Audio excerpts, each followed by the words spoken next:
불과 빵에 대한 이야기로 시작했다가요.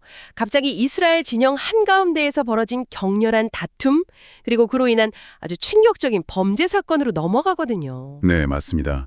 오늘 자료는 마치 잘 짜인 한 편의 드라마 같아요. 1막에서는 하나님의 임재를 상징하는 이상적인 질서, 그러니까 성소 안의 빛과 양식이 어떻게 유지되어야 하는지를 보여주고요. 그리고 2막에서는 그 질서가 인간의 갈등과 죄 때문에 어떻게 위협받는지, 또 공동체가 거기에 어떻게 대응해야 했는지를 아주 생생하게 보여줍니다. 그 극적인 전환을 통해서 고대 이스라엘 사회가 거룩함이라는 가치를 어떻게 지켜내려고 했는지 엿볼 수 있겠네요. 바로 그거죠. 좋습니다. 그럼 1막 성소의 규례 이야기부터 시작해보죠. 먼저 등잔 이야기인데요. 본문을 보면 이 등잔불은 항상 계속해서 켜져 있어야 한다, 이렇게 거듭 강조하고 있어요. 이 꺼지지 않는 불꽃을 유지하는 책임, 이게 누구에게 있었던 건가요? 그게 흥미로운 지점인데요. 책임이 한쪽에만 있지 않고 백성과 제사장, 양쪽에 걸쳐 있었습니다. 양쪽 모두에게요? 네. 먼저 백성들의 몫이 있었죠. 이들은 등불을 밝힐 기름을 가져와야 했는데 그냥 기름이 아니었어요. 감람을 찧어낸 순결한 기름. 그러니까 오늘날로 치면 최상급 엑스트라 버진 올리브유를 준비해야 했습니다. 최고의 기름을 준비하는 게 백성의 역할이었군요. 그렇죠. 주석은 이 부분을 오늘날 성도들이 교회의 사역을 물질적으로 뒷받침해야 할 의무에 빗대어 설명합니다. 그러면서 부끄러운 생계는 그 사역까지도 부끄럽게 만든다는 아주 날카로운 지적을 덧붙이죠. 와, 날카롭네요. 그러니까 백성들이 최고의 연료를 공급할 책임이 있었다면 제사장들은 그 연료를 사용해서 불꽃을 아름답게 관리하고 유지하는 역할이었겠군요. 정확합니다. 주석에서 이 제사장의 임무를 설명하는 비유가 아주 인상 깊었어요. 제사장은 새로운 빛을 만들어내는 사람이 아니라는 겁니다. 새로운 빛을 만드는 게 아니라요? 네. 이미 주어진 하나님의 생명의 말씀을 잘 설명하고 전파해서 그 빛이 더 밝고 멀리 퍼져나가게 하는 사람이라는 거죠. 창조자가 아니라 관리자인 셈이네요.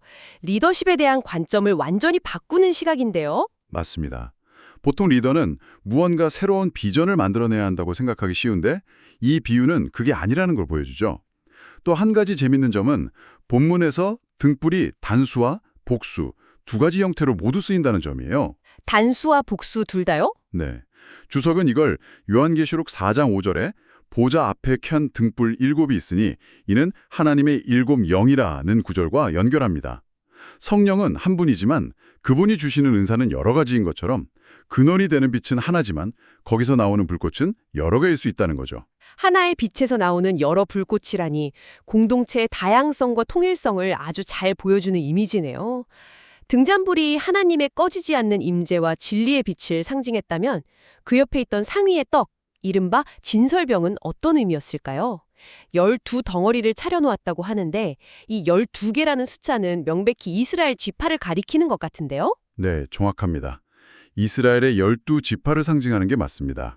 각 지파당 한 덩어리씩 하나님의 집에 차려진 식탁에 모든 지파가 초대받았다는 의미를 담고 있죠.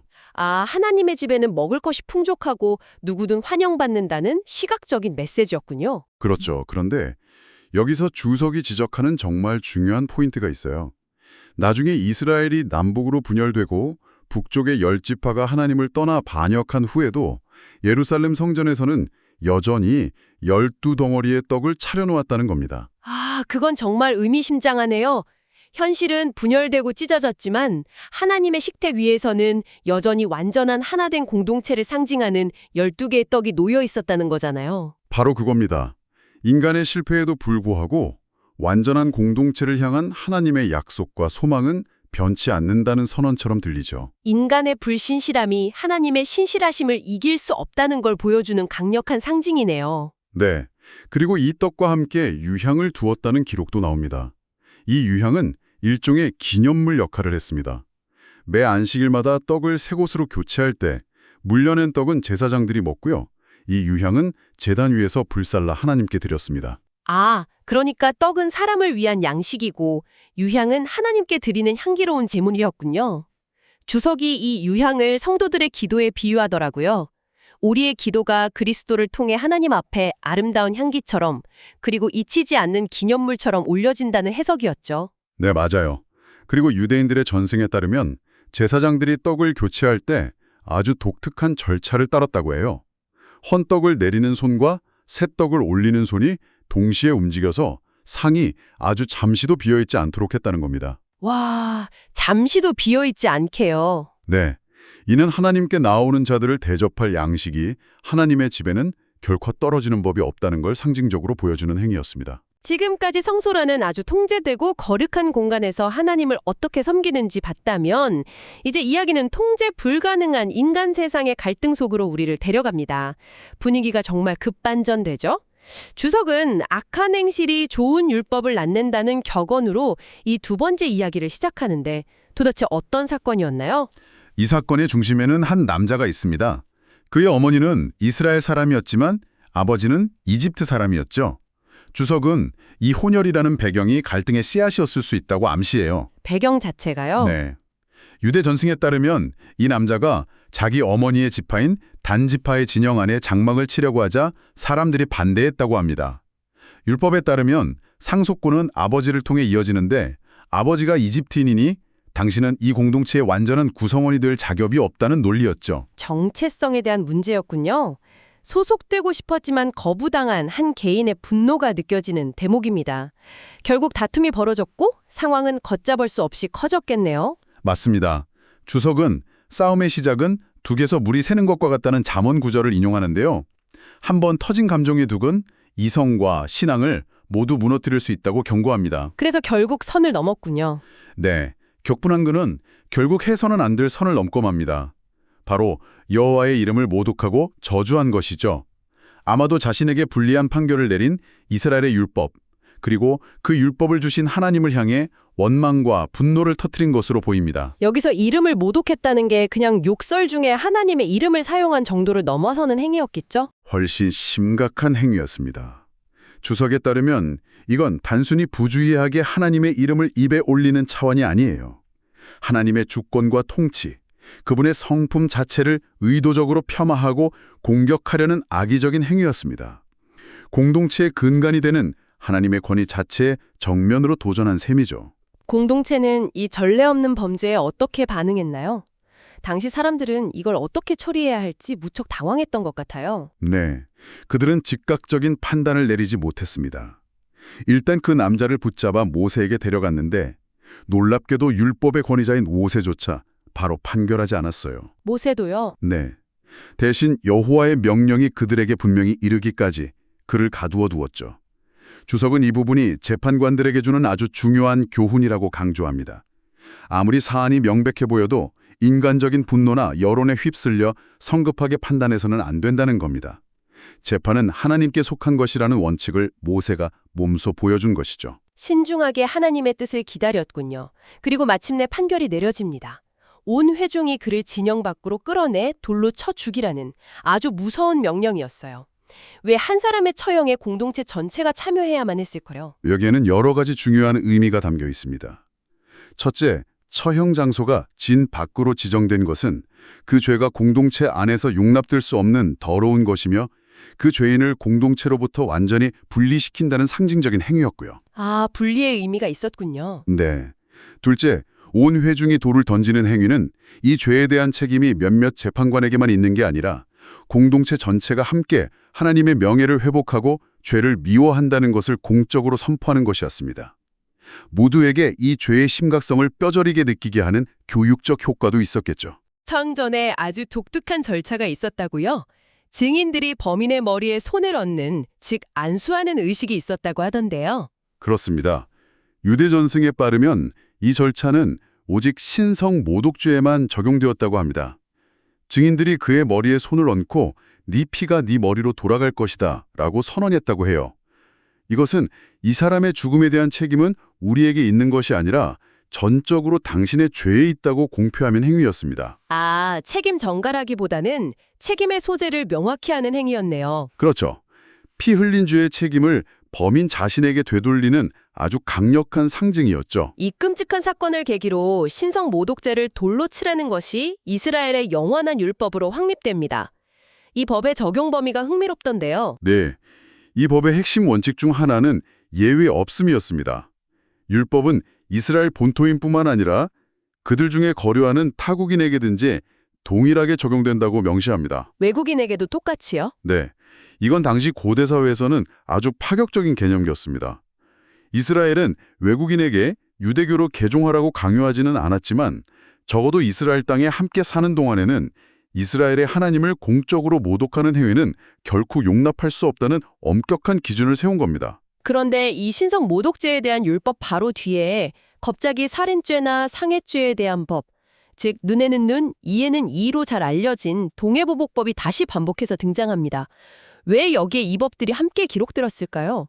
좀 뜬금없어 보이기도 하는데요. 주석은 이 배치가 매우 의도적이라고 분석합니다. 생각의 흐름을 따라가 보면 이렇습니다. 하나님은 살인, 상해, 재물 손괴에 대한 법을 통해 사람의 생명과 재산을 얼마나 소중히 여기시는지를 보여주셨습니다. 네, 그렇죠. 그렇다면 논리적으로 사람이 하나님의 명예를 지키는 일에는 얼마나 더 큰 열심을 내야 하겠느냐는 겁니다. 즉, 하나님께서 인간의 안위를 이토록 세심하게 보호하신다면 인간은 마땅히 창조주이신 하나님의 영광을 보호하기 위해 최선을 다해야 한다는 메시지를 이 법의 배치를 통해 전달하고 있다는 거죠. 아, 그런 연결고리가 있었군요. 인간 존중에 대한 법을 보여줌으로써 역설적으로 하나님 존중에 대한 의무를 더 강력하게 부각시키는 효과가 있었겠네요. 맞습니다. 사건은 결국 이 난자가 율법대로 처형당하면서 마무리됩니다. 그런데 주석은 여기서 이야기를 끝내지 않고요. 아주 의미심장한 대조를 통해 독자들에게 깊은 생각거리를 던져주더군요. 어떤 대조였죠? 네, 바로 그 지점이 이 주석의 백미라고 할 수 있습니다. 주석은 이 신성모독자가 모세의 율법에 따라 서형당한 첫 번째 인물일 것이라고 지적합니다. 그리고 시간을 훌쩍 뛰어넘어 신약시대로 우리를 데려갑니다. 복음을 위해 죽은 최초의 순교자, 바로 스데반의 이야기죠. 아, 스데반이요? 네, 가장 아이러니하고 비극적인 사실은 스데반 역시 신성모독이라는 똑같은 죄목으로 고발당해 돌에 맞아 죽었다는 점입니다. 정말 충격적인 대비네요. 똑같은 율법 조항이 한 번은 명백한 죄인을 심판하는 정의의 도구로 사용되었고 다른 한 번은 무고한 의인을 박해하는 불의의 무기로 사용되었다는 거잖아요. 그렇습니다. 주석은 이 극명한 대조를 통해 우리에게 질문을 던집니다. 거룩함을 지키기 위해 만들어진 법이 어떻게 그토록 타락할 수 있는가? 하나님의 이름을 보호하려던 율법이 어떻게 하나님의 아들을 증언하는 사람을 죽이는 데 쓰일 수 있는가? 이 사실은 우리에게 법이나 제도 그 자체가 아니라 그것을 해석하고 적용하는 인간의 마음이 얼마나 중요한지를 보여줍니다. 오늘 우리는 성소의 고요하고 거룩한 공간에서 시작해서 공동체 전체가 참여하는 소란스럽고 엄중한 처형 장면까지 아주 극적인 여정을 함께했습니다.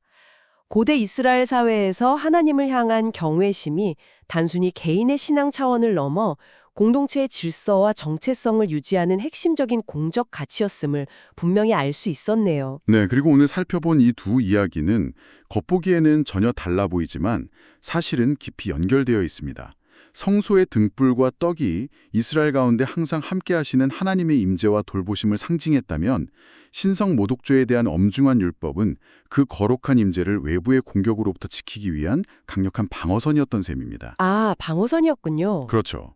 하나님의 이름을 더럽히는 행위는 단순히 무례한 말을 하는 것이 아니라 공동체의 존재 기반 자체를 흔드는 행위로 여겨졌던 것이죠. 마지막으로 청취자 여러분께 한번 생각해 보실 만한 질문을 던지면서 마무리할까 합니다. 오늘 주석은 자신의 혀 때문에 스스로 파멸에 이른 신성 모독자와 예수를 증언하는 혀 때문에 순교에 이른 스데반을 나란히 보여주었습니다. 한 명은 하나님의 이름을 저주하여 율법의 심판을 받았고 다른 한 명은 그 이름을 찬양하다가 율법의 이름으로 정죄당했습니다. 이 비극적인 대조는 우리에게 정의의 본질에 대해 그리고 거룩함을 지키기 위해 만들어진 법이 어떻게 의로움을 단죄하는 가장 무서운 도구로 변질될 수 있는지에 대해 묻고 있습니다. 그렇다면 오늘날 우리 시대에 하나님의 이름을 진정으로 높이고 그분의 명예를 지킨다는 것은 과연 어떤 의미일까요?